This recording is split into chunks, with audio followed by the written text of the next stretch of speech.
Hey everybody, and welcome to Dominion Cards, the video series where we take a strategic, in-depth look at various cards from the board game Dominion. Today we are looking at Ghost Ship. This is a 5-cost action and attack from Seaside. It says +2 cards. Each other player with 4 or more cards in hand puts cards from their hand onto their deck until they have 3 cards in hand. So first of all, let's just get out of the way. This does say +2 cards on it, but Ghost Ship is not really thought of as a draw card. It's a draw card in sort of the same way that Witch is a draw card, in that it happens to draw you cards, but you don't really buy Witch most of the time because it's a draw card. Right, now the fact that it is a draw card means that it can be helpful for including it in an engine, because, anything that's not a stop card is going to help, even though it's still terminal. The fact that it's not a stop card means that sometimes it will help you continue to draw through your deck, but you don't really buy Ghost Ship for the draw unless you have no other choice, right? It is only Moat style draw, and Moat is not a very good draw card.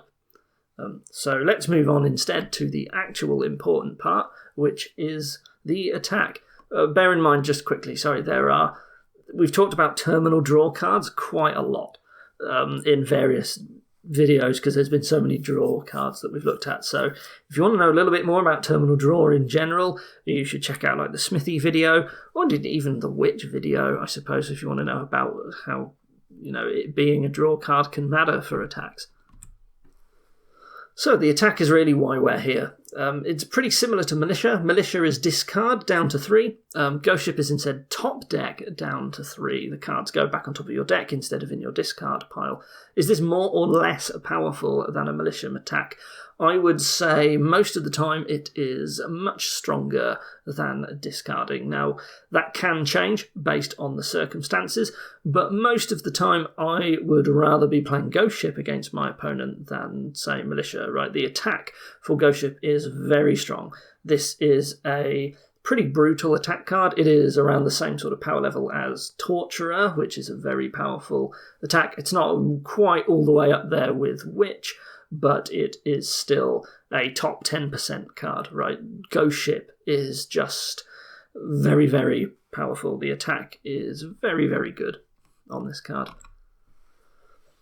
So what Ghost Ship does is it really slows down your ability to cycle through your deck and reach the end of your shuffle. So if you think about Militia, which we're going to be comparing with quite a lot, because it feels a little bit similar, when you discard down to 3, you have still cycled through 5 cards that turn. Like, if we imagine that there is basically no draw in your hand, right, you still made it 5 cards through your deck towards the end of your shuffle. But with Ghost Ship, because you have to put 2 cards back, you've actually only reached 3 cards through your deck. And if you are trying to get through any sort of deck, like reducing 5 to 3, that's going to take a very, very significantly longer time to get through your deck. If you have no draw and you are just being walloped by Ghost Ship every turn, or even just most turns, you are not reaching shuffles very much at all. This is almost like halving the speed at which you get through your deck. And as we have discussed on previous card videos, it's really important in Dominion that you try and shuffle as often as possible a lot of the time, and that is because you are hopefully adding good cards to your deck, and you don't get a chance to play them until you shuffle. And every time you shuffle, you get a chance to play all of your cards again. And obviously when you're buying cards, the more often you play them, the more value you are getting from adding a card to your deck. So usually there's usually a focus on cycling as much as you can, and Ghost Ship sort of runs counter to that. It really tries to stop you from cycling, and that is part of why it's so brutal. And of course, having 3 card hands is pretty bad as well, as we know from Militia. Now, why Ghost Ship is so much stronger than Militia is because with Militia, as we say, if you are trying to draw through your entire deck, it adds 2 more cards that you need to draw at the end. So you put 2 of your cards in your discard pile, and if you still want to play with those cards this turn, you are going to have to draw them, right? The total amount of cards that it took to draw your deck went up by 2. Now that is the same with Ghost Ship. However, Ghost Ship is very different because it impacts draw at the start of your turn instead of the end. It doesn't say, hey, you're going to need to eventually have drawn 2 more cards by the end of this turn. It says, hey, you need to draw 2 more cards at the start of your turn instead. Now, you have to draw 2 cards just to get back to where your hand started at the beginning of the turn. And we've talked before about how draw at the start of your turn is much more important, and that is because you have all of your cards like distributed through your deck, and you really need to be reaching like your draw cards or your villages and so on to actually keep going with your turn. So anything that stops you reaching into your deck early on in your turn makes it much harder to actually keep going with your turn. So Ghost Ship makes you very more reliant on basically getting good draws early on in your turn and having good starting hands. In addition to that, you can think of Ghost Ship as kind of increasing the harm that having junk in your deck is going to cause for you. That is because in addition to the fact that you might just sometimes have to be like top decking estates and curses, which is always pretty bad, right? It means you've now effectively had to draw them a second time. Even if you're not doing that, junk basically puts more requirements on your draw. If you have more junk in your deck, you need more draw cards in order to draw everything and draw past them and cycle. If you are having to add cards to draw at the start of your turn, then your requirements have gone up quite significantly. So anything at all that is in your deck that makes it harder to keep going is just gonna feel much worse, right? Ghost Ship really puts so much pressure on trying to make you not draw your deck that having anything in there at all that just makes it harder, it's just going to be so much worse. So it's really important with Ghost Ship to basically try and get rid of that junk. It's going to be so much worse for you. And this is another reason why Ghost Ship really punishes unreliable starting hands.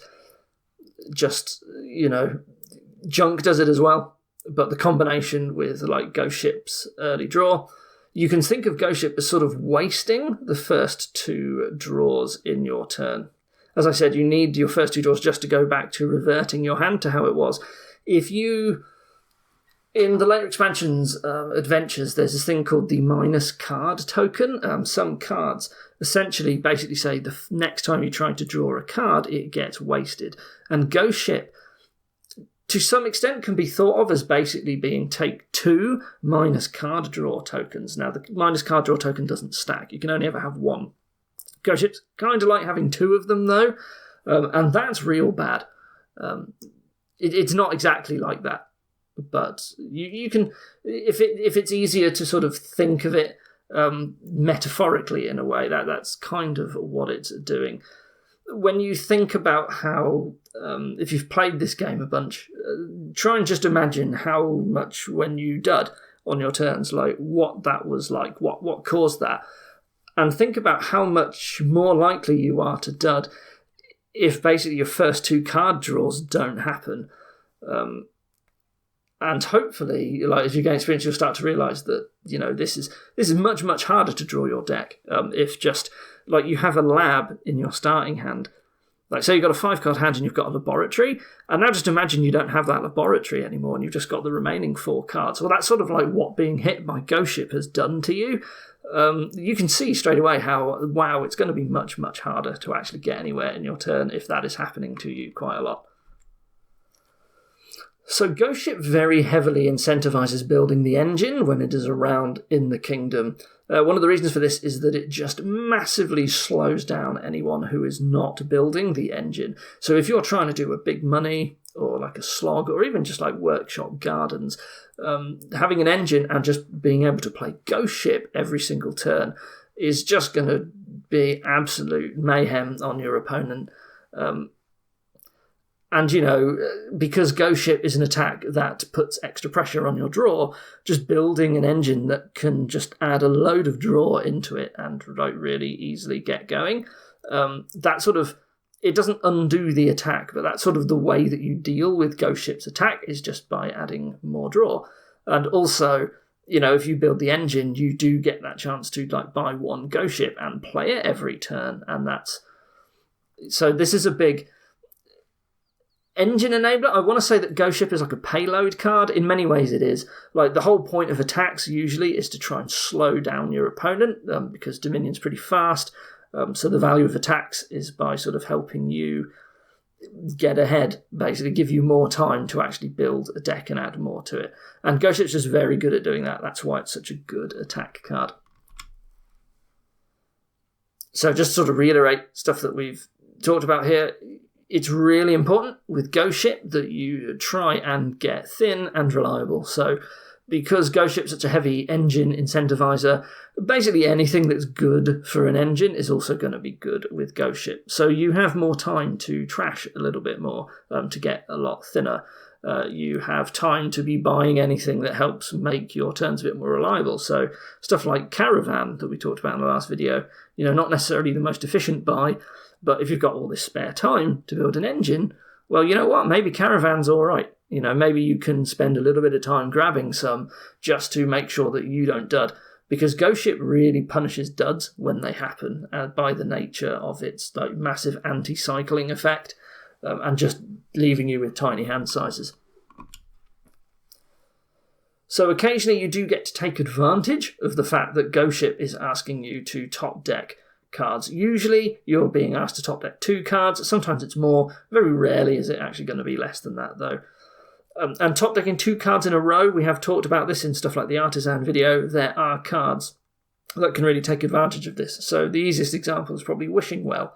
If you've top decked 2 cards, you know what the second card of your deck is. So if you had a Wishing Well in your starting hand, you should be able to play it and basically draw all of those cards back up guaranteed with the one Wishing Well, right? You should be able to get the bonus from the Wishing Well. Now, because the top decking attack only happens once at the start of your turn, in order to actually take advantage of it properly, you're very reliant on having a starting hand that actually works well with that. So bear in mind that this is not necessarily easy to take advantage of, but do bear in mind that, top decking isn't actually always super bad. Sometimes you do get to get some positives out of top decking. Occasionally, you might want to consider top decking the best cards in your hand. So with Militia, you're usually looking to just discard the worst cards that you have. With Ghost Ship, that can be flipped around. So sort of like the same with any hand size attack, there are some cards out there that sort of let you draw your hand back up to a reasonable size very easily, especially non-terminally. So Guide from Adventures is one. At the start of your turn, you just choose to just discard your whole hand and draw a new one that has 5 cards in it. So in cases like that, it can be better with Ghost Ship to just salvage the best 2 cards that are in your hand, put them on top with the expectation that you are going to just decide to redraw your whole hand, and then you have the 2 best cards in your hand at the start of your turn. Your real turn once you've redrawn. So Minion, you can as well. I don't know whether Ghost Ship works all that well if Minion is on the board too. They don't seem like cards that they sort of get in the way of each other. They're both different types of hand size attack. However, Minion lets you basically discard anything you had. So you leave Minion and your 2 worst cards in your hand, start your turn, you play the Minion to discard, and the 2 better cards in your hand have now been put there, and you do draw them up straight away. So that is something, again, you need to consider, ways that you can try and play around Ghost Ship's attack if it is available to you. Another thing you really need to watch out with Ghost Ship, sometimes you get attack cards like Bandit, Knights, and Swindler that actually try and do something to the cards at the top of your opponent's decks. Now, these cards, you can play them alongside Ghost Ship, but you really need to keep in mind that they don't work so well if you've played a Ghost Ship before you play these attack cards. So think about Bandit, for example. It looks at the top 2 cards of your opponent's deck, tries to find any non-copper treasure to trash, and discards at least one of the cards, regardless of what happens. So if your opponent had a hand with 2 junk cards in it, like maybe they drew 2 estates in their starting hand, if you play Ghost Ship first, they can top deck those 2 estates and then hope that you play your Bandit, which will reveal them and discard them. So what they do is they have the ability to not put any like treasures on top of their deck, and then your Bandit's always going to miss, right? Similarly with Knights, they can just put down cards that they are okay to get trashed or that can't get trashed. And you also need to watch out with Swindler. So Swindler, sometimes if you are like playing with Swindler and Ghost Ship, you have the ability to really screw over your opponent. So if they've turned your coppers into a curse already, you can just put that curse on top of your deck and their Swindler will reveal it. They'll probably just give you another curse again, but then it gets discarded. So essentially they've done nothing except discard the curse off the top of your deck, and that's great. But you can also do things like, if you're in the lead, you can make sure a province is on top of your deck, and then if they try and play the Swindler, they are forced to trash the province and give you another one. And what they've done is they've just milled the province off the top of their deck, and that's potentially made it harder for them to come back. So with these sorts of attacks, do be very careful the order that you play them in. I'm not saying that you can't play these attacks if you've also got Ghost Ship, but you really, really need to pay attention to the order that you're doing things in. Bear in mind that if there's more than 2 players, you have a lot less control over this. Someone else might have played a Ghost Ship, and then that's essentially the equivalent of them having top-decked the stuff in preparation of your other cards. So 2-player, this is fine, but with more than 2 players, this is a genuine, real concern that can actually make going for Swindler or Bandit like much less viable option for you. So when do we want discard attacks instead of Ghost Ships? Is there a time, like if we had like Militia and Ghost Ship both on the board, would we ever want to pick the discard attack and play it first over the Ghost Ship? So I did say before that most of the time Ghost Ship's going to be stronger than your typical discard attack. However, discard attacks are better if the cards that they have to discard are ones that they want at the start of their turn, so all your villages and your smithies and your laboratories. Ghost Ship's a lot better if the cards are worse, because they don't want bad cards on top of their deck. If you think about, like, you have a hand with 2 estates in it, it's fine if you get hit with a militia, you discard the 2 estates, right? And it doesn't really impact your turn necessarily. But with Ghost Ship, do those estates go on top of your deck? That's really bad. Right, so bear in mind that most decks eventually are going to want to have stuff like victory cards added to them, right? Most of the time your opponent isn't emptying the province pile in one turn. They just have to buy them slowly. And so what that means is that decks eventually start to move towards ones where Ghost Ship is better. So in general, I would tend to just always go for the Ghost Ship. I probably wouldn't bother with the Militia or something, just because in the long term, you're going to end up back in a situation where you would rather be playing the Ghost Ship on them anyway, for the most part. Now, do bear in mind that there are some cards out there that are attack cards that are just having other benefits that you much prefer. So there's a card called Margrave. It is a terminal +3 cards, and it gives you a buy, and it's basically like a militia attack as well. The extra card that it gives you and the plus buy means that Margrave is a much better card for your deck than Ghost Ship. So if something like Margrave was available, I'd probably just go for the Margrave instead, and I wouldn't bother with the Ghost Ship. That's just because Margrave is a really strong attack. It's similar power level, the attack, but the card in general is just very strong. So I would just say, okay, I'm fine to just go for the discard attack. Right, it's going to be much easier to draw my deck with a Margrave. But it can also be other reasons as well. So, like, maybe you are getting most of your money from Soldier, right? Or maybe you are trying to thin your deck with Mercenary, right? Like, these are discard attack cards that also can sometimes give you other sorts of really good benefits. They give you money instead, and you just need more money. Like Soldier can give you quite a lot of money in the right sort of deck. So in those cases, you just potentially don't bother with the Ghost Ship, because the Ghost Ship, if you are not getting the attack out of Ghost Ship, then it is just a really expensive moat, and that is not a very good card for your deck. Now another, like Militia, Ghost Ship is always leaving your opponent with a hand of 3 or less cards in it. So in the same way that Militia works really well with Council Room, Ghost Ship is kind of the same deal. So sometimes your opponent is going to have more than 5 cards, and in those cases they're going to have to top deck more with Ghost Ship. So keep in mind with that, you are free to be playing the Council Rooms if you end your turn with a Ghost Ship, in the same way that you are free to be playing Council Rooms if you can end your turn with a Militia. It's sort of the same thing in the way that it's not just saying discard 2 cards, it is go all the way back down to a certain amount. And it also means that if there are things on the board that try and increase your hand size between turns, then they are very vulnerable to attacks like Ghost Ship. So this tends to be ways to carry cards over to other turns that do not involve duration cards. So events like Save or Expedition will do that. But there's also stuff like the Flag from Flag Bearer as well. Now, with all attacks, I do try and put in some extra considerations for more than 2 players. These videos are 2-player focused, but I know there are some people out there that like to play with more people. So Ghost Ship is a non-stackable attack, a lot like Militia. This means that if you are playing with more than 2 players, then you may find that someone else gets to just be playing it instead of you.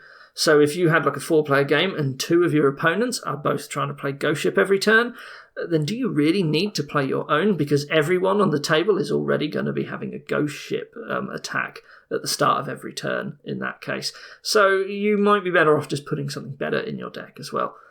Now, in general, the more opponents you have, the smaller the turn counts tend to be for the game. Games end quicker, either because there's just less provinces for players, or also because piles are going to empty sooner. That means it's a lot harder to build engines. So the fact that Ghost Ship is such a good incentive for building engines is important to recognise. It means you can get away with better engines than you otherwise might be able to in these sorts of multiplayer games. In addition to that, you're just way more likely to get hit because there are more opportunities for someone to play Ghost Ship against you in between your turns. So you're going to start having 3-card hand sizes and slow cycling a lot more often, a lot sooner. So it might be really important when you're considering your opening buys to say, hey, I need to absolutely make sure I get that sentry as soon as possible, for example. So again, that just might tweak the order in which you're buying things and considering to do things. Just Ghost Ship can be very oppressive when you have a lot of players, just because if you're getting hit by it every turn, you're going nowhere with your deck if you have not prepared your deck ready for it. So that is it for Ghost Ship. Very strong attack. Do pay a lot of attention to it when it is available. What I am going to do now is head over to the online client, and we're going to generate some kingdoms with Ghost Ship in it. And we're going to see how much impact it has on those kingdoms. So here we have cards that are not loading. Oh, there we go. So we have no trashing, and there is Witch and Sea Hag. Yikes. This is a very, very oppressive game. I almost wonder if I would rather open with Sea Hag and get a Ghost Ship rather than Witches in this game. Sea Hag feels good to open with it and start junking straight away, because junking is just so bad here. Outpost does not seem viable. Is Bandit good? Probably. The lack of... How do you deal with the attacks on this board? I think you're opening... Maybe you don't bother with Fishing Village. You're just going to open Silver and Sea Hag. And I think there's just no engine is viable here. Although you've got Fishing Village and Council Room. And, ghost ship, so you can try that. You are going to have to build quite a lot, and you are going to have a lot of junk. Maybe it is okay, though. Maybe, actually, you are fine. So, let's see. You have 10 starting cards, and they're all pretty bad. If you're getting junked, you're probably going to end up with 15 junk cards in your deck. Is Fishing Village and Council Room combined with Ghost Ship, Sea Hag, is that actually going to make a viable engine? Can you spend so long needing to build that you can actually do Fishing Village, Council Room, Ghost Ship? And then Conspirators, you're going to get buys with Council Room, you're going to get money with Fishing Village, and you're going to be drawing a lot of coppers.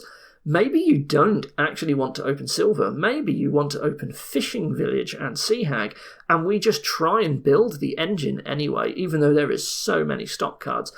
I really don't see how Outpost could be viable, because your starting hands are going to be terrible, and you're going to set up, you're going to miss all your Fishing Villages for the next turn. So that feels really bad here. But otherwise, maybe, because if you can play Ghost Ship every turn, your opponent can't do anything. Not if you're junking them. There is no other counter for the player to do anything else other than, I think, try and build the engine. Just because you can't really big money when there's Council Room big money. Is it good here? Probably not. They still want to open with a Sea Hag. And if they're getting Ghost Shipped all the time, Council Room big money, well, they get to stack their deck to try and make the most out of playing a Council Room on their turn. If you've drawn them a load of cards and then you have to top deck down to 3, they could be top decking the next 4 cards, in which case they get to decide what they are. And so, well, I say they get to decide, that's only if you're actually drawing them. You're playing 3 or 4 Council Rooms on your turn. But maybe you can do that.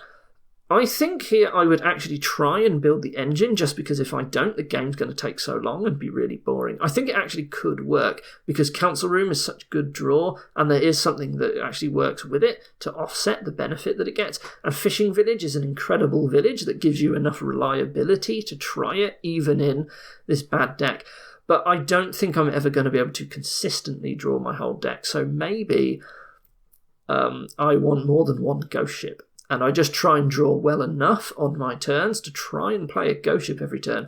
And we slowly buy the provinces out, very slowly. I think that actually might work here. So I think Ghost Ship is very important, regardless of what we do. But it's so good at enabling the engine that I think we still do it anyway. I think we ignore Witch, we ignore Outpost, we ignore Merchant Ship for sure. We probably ignore Bandit as well. I would rather have Wishing Wells, Villages and Conspirators in my deck to really try and draw as much as I can, just to try and play the Ghost Ship. So I think Ghost Ship is very important on that board there. It's a real key card. Definitely need to pay a lot of attention to Ghost Ship there. It changed our whole approach by just being available. Here we do have trashing. We've got Salvager, we've got Replace. Technically, we've got Island as well. We got Swindlers, we got Lurkers, we got Villages. Our only draw is Ghost Ship, though. How thin can we get? We can get pretty thin.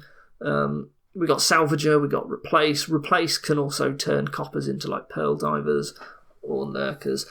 Lurker seems like it might be alright here to buy a bunch of Ghost Ships, maybe, and get Mining Villages. Mining Village, you can trash them and then pick them back up with Lurkers as well if you need to. So you might even... I think I open Salvager and Swindler. Do I do that? Do I open 2 terminals early on? Or do I go... Yeah, I don't think I'm in a huge rush to get the 5 cost, but I do want to start trashing my estates early on. I don't do Lurker, Salvager, I don't think. Swindler... Actually, how good is Swindler here? So what's at risk if I get swindled? So my coppers are going to turn to curses. It's usually bad, but I will eventually get rid of them. There is other trashing, but it's slow trashing 1 card at a time, so I think that's still a good thing to do. 3 costs get turned into shanty towns, which is actually pretty bad here because the draw's so weak. So that's a problem. 2 costs get turned into estates. That's a shame if that happens. We might have a bunch of 2 costs because maybe we do want to replace at some point, I think, because we can turn estates. You can turn them into like islands actually and curse your opponent as well. That's actually not bad. But we do want to be gaining for stuff like mining villages. 4 costs get turned into barons. We're going to be trashing our estates, so I think baron's pretty bad here.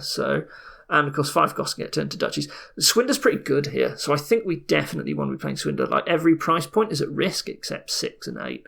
And it's slow to trash. So I think I open Salvager and Swindler, and I just kind of hope they don't collide. And I'm slowly going to start building up to just drawing with Ghost Ship and Mining Village, and I'm going to have a replace. And I'm going to use that to try and like turn coppers into pearl divers and so on. And I think I do go for Lurker. I don't know when I go for Lurker. I'm not actually that fussed.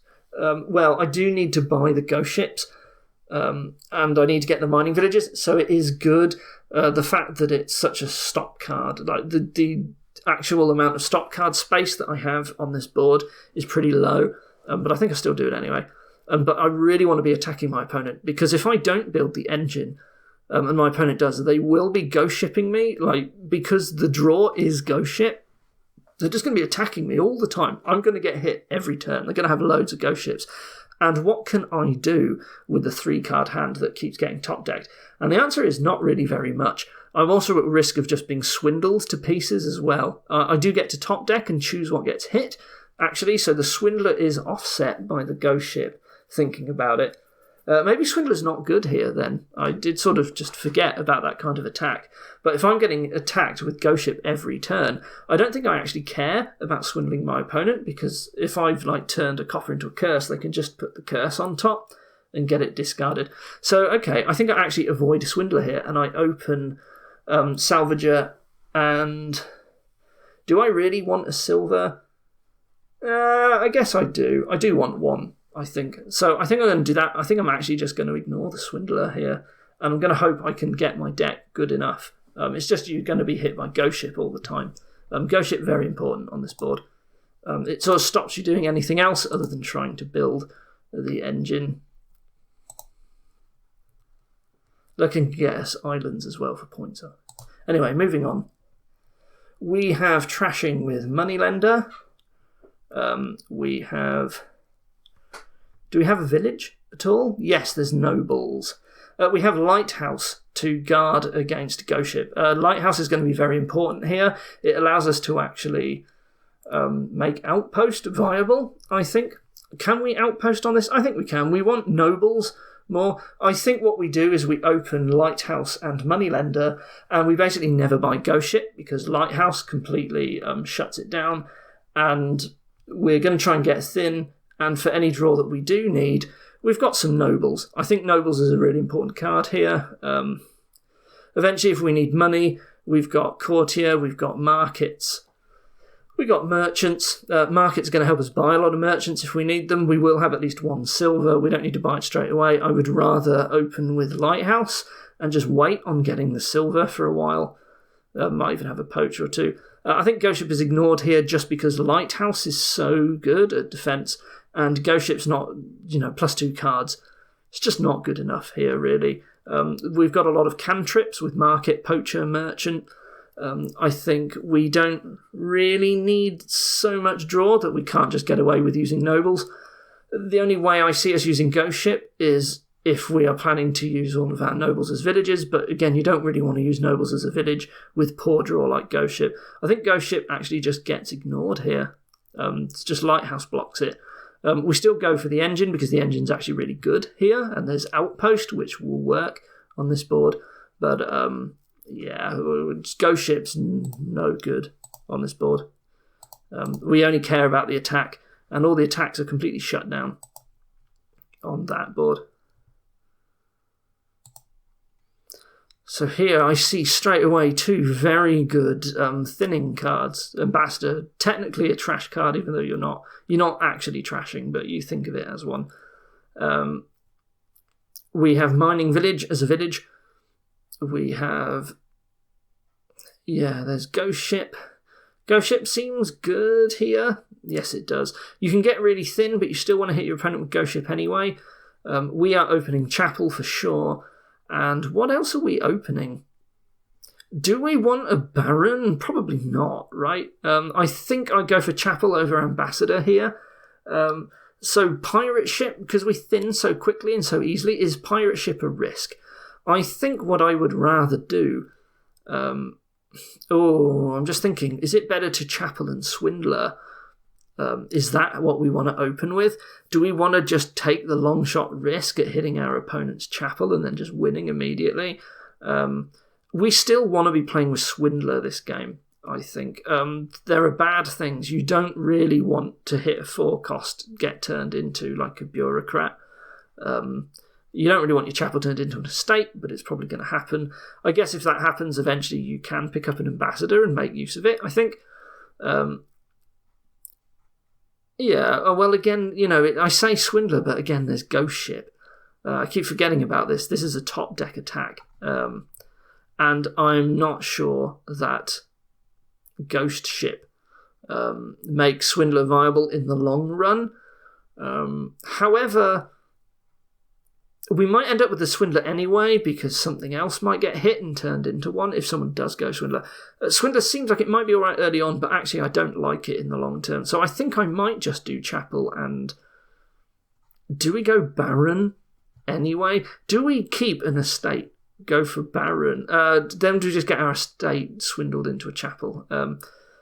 I think because there's Pirate Ship, we do actually seriously want to consider other ways of getting money. And you can have Merchant Ship, Swindler, Baron to help you get up to like 8. So the big problem with Pirate Ship here is that if you trash all of your coppers, you need other forms of money, or else you actually are at big risk of just getting everything Pirate Shipped away. Like, there's a decent engine here. Ghost Ship's your only draw, but you're very thin. So we are definitely getting Ghost Ship because it's the only draw, so we are for sure getting some. And even though Pirate Ship is a top deck attack, Pirate Ship's just going to be bad no matter what, isn't it? It doesn't, like other forms of engine or deck cannot work anyway under a Ghost Ship onslaught. We're definitely doing the Ghost Ship deck. So I think we don't actually have to worry about that. And in that case, I don't think I'm quite so keen on Baron, but it is a plus buy. Maybe we get to make use of that, but our draw is not super great. In that case, I don't want to consider stuff like Merchant Ship as an alternative. I think I just can't see Swindler being very good. If the deck's very thin and they're getting Ghost Shipped every turn, it's so easy to just set up what's going to get swindled. It's real hard to play Swindler first if your only draw is Ghost Ship.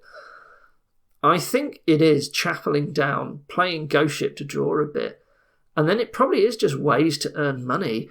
I guess I might stick with a Baron and an estate. Like, that's okay to start with. I'm going to open Chapel Baron. I do want to start getting Mining Village and Ghost Ship. And I think I do just have a fairly slim deck. I do try and just draw a bit. I spend a while building Mining Village, Ghost Ship, and I might actually just end up going for treasures. But I have other options available if I have to. If I am worried that treasures are eventually going to get nicked and my opponent does buy a Pirate Ship, I just go for Merchant Ship, even though it's a pretty bad card. I just pick it up anyway and just say, you know what, actually you're not having any treasures. It's going to make your Pirate Ship useless. I don't like Swindler here, though, I've decided in the end. And I see no real reason to get Ambassador, given that there is Chapel. The turns that I spend Ambassadoring are not great, and Chapel thins so quickly. That's one of the situations where Ambassador is not good here. Yeah, so I think that's it. I think it's just a really lean deck that just plays Ghost Ship, Mining Village, and then tries to draw together like Baron Estate. Maybe I even just have 2 Barons for all my money, and they discard the same estate twice, draw up with a Mining Village, play it again. I have 8, I buy a province, and I just recognise that I'm just having a really, really lean deck, and I just keep buying these 2 cards to try and draw through it. So Ghost Ship, very dominant on that board. It's really important. It's the only draw, so you're playing it anyway, but it also it completely changes the value of other cards like Swindler as well. Swindler again. I spotted that straight away. So we have Sentry for trashing. We also have Moneylender if we need it. There is a Junker with which I do want to try and get drawing as soon as I can. Now, because we can get thin pretty quick, there is like Market with Lurker, but I have just noticed that there is no village here. There are only 3 non-terminal cards. You can't Duchy Duke with a Ghost Ship Onslaught with a deck. That seems like it's going to be pretty good. I don't think I actually want Lurker because stock card space is really poor here. We really can't draw. The only draw is Terminal. I want to get thin with Sentries and Moneylenders. I'm going to open... I don't think I actually want the Swindler here.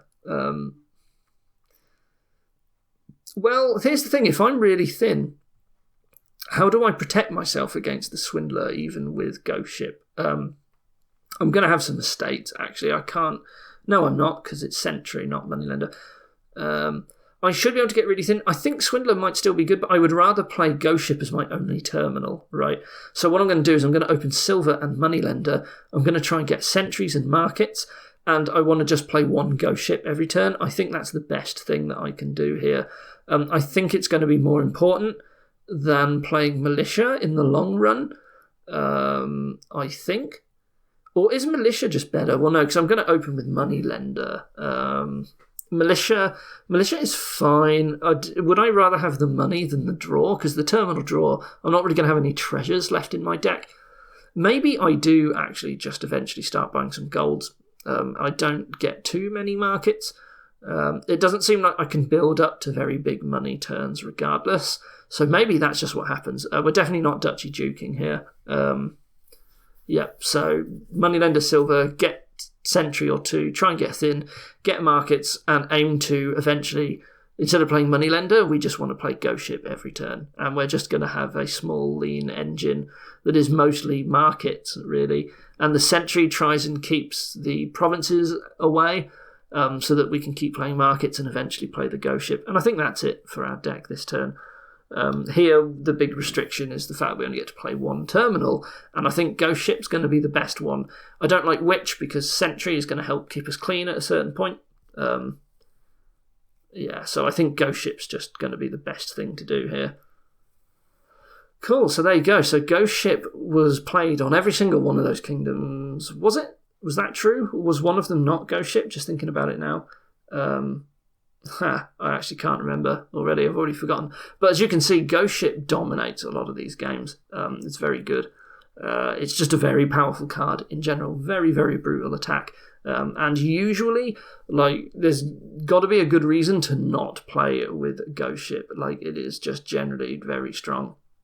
So, yeah. Anyway, thank you for watching. Hope that was useful for you. And I'll see you next time. Goodbye.